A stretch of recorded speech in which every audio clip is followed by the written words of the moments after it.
Hi guys, I'm Ishan Tripathi, Physics faculty at Ask IITians, and today we're going to start with another interesting topic of Class 9 Physics. But before that, let me list out all the topics we're going to study throughout the year. Motion and forces and laws of motion, which we are already done with.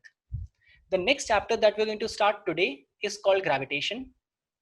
Then after that, we have chapters work and energy and sound. So if I talk about the school curriculum, according to that, since it's one out of the 5 chapters, school-wise, it is having a weightage of 20%. But that's not it. Because we are going to sit for various Olympiads also throughout the year, for example, JSTSC, SOF, NSO. So there, from Olympiad's perspective, this chapter has a weightage bit more than 20%, because very important and interesting and creative questions, in fact, have been formed out of this chapter number of times in the past. So school-wise, it is having equal weightage as the other chapters in physics, but Olympiad-wise, it is a bit more important. So that is why it becomes important to study this topic very properly. Now, the first question I would like to discuss in this class would be gravitational force. It's a force, everyone knows that. So why did we not discuss that topic in the second chapter called forces and laws of motion? We did discuss a couple of forces earlier, for example, friction force, electrostatic force. We named gravitational force, normal reaction, tension, but we have a whole different chapter called gravitation. So what makes it so important? What's so interesting about this force? Now, I can bet on this that be you be physics enthusiasts or not, have gone through various YouTube videos on gravitational force or not, different things in physics. Everyone must have heard of the name gravitational force. There's no doubt about it. It is so popular, gravitational force. And I am very sure you have already heard of the one of the most famous names in physics associated with the gravitational force already, that is of Sir Isaac Newton. And I know that you all have heard of that story also of him sitting under the apple tree. Apple fell on his head. That gave him the idea of gravitation.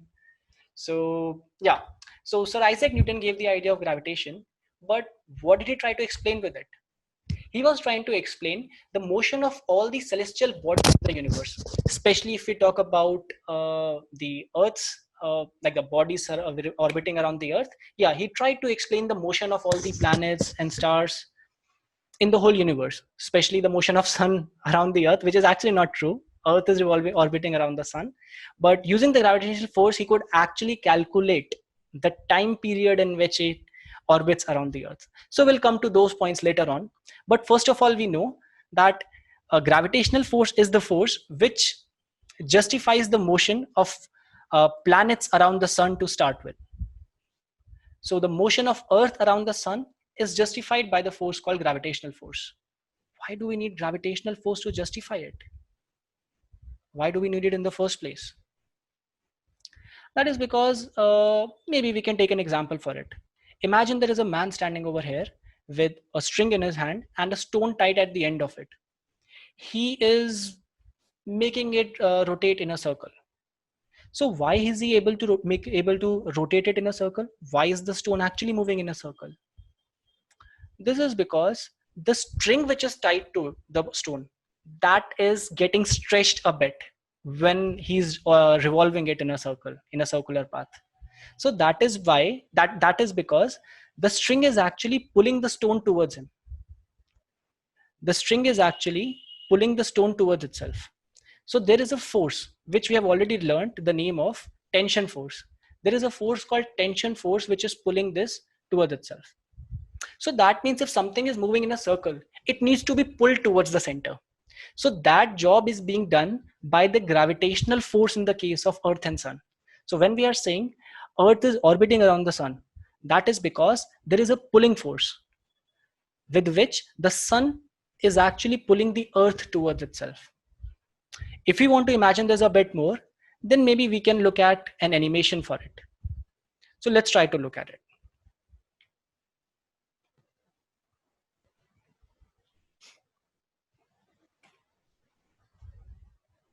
So I am sharing this simulation for you for the same thing.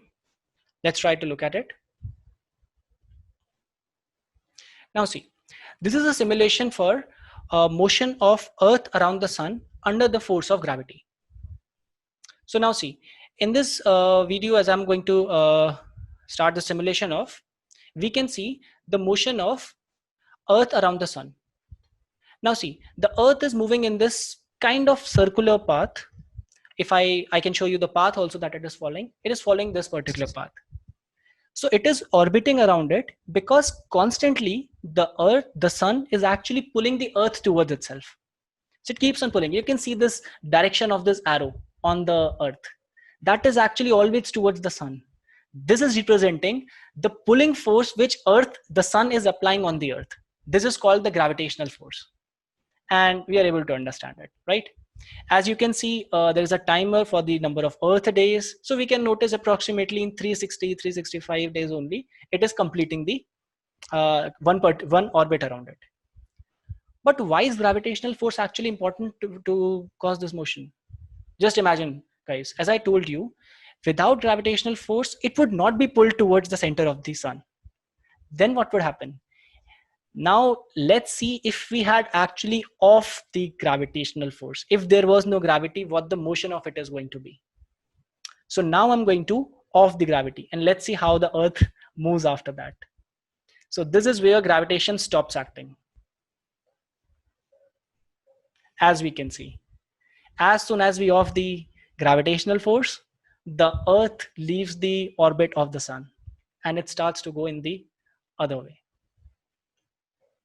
So we can understand from this animation for sure that gravitational force is important for motion of all the planets around the sun, of all the satellites or moons around the planet, and similarly whole of the galaxies swirling around each other and about their own centers. So all this is explained from gravitational force, the pulling force only. Guys, this was just an introduction of gravitation.